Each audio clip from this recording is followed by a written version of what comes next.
अस्सलाम वालेकुम।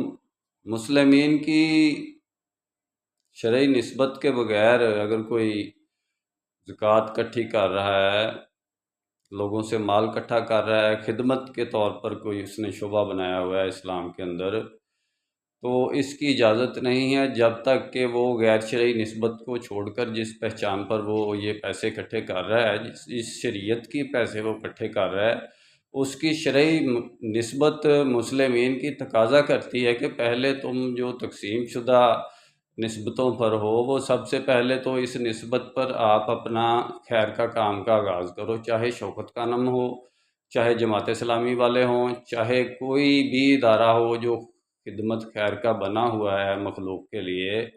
जब तक कि वो शरई निस्बत पर मुस्लिमीन की शरई निस्बत पर की बुनियाद पर उसकी पैसे इकट्ठे नहीं करेगा, किसी और पहचान पर पैसे इकट्ठे करेगा, तो खिदमत क्या खाक करनी है उसने।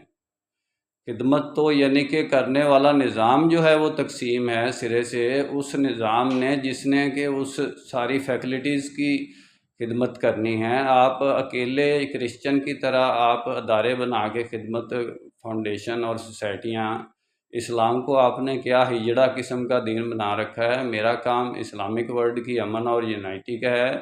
इंशाल्लाह डिटेल में बात फिर होगी। निस्बत वहदत खिदमत खैर के साथ। अल्लाह हाफिज़।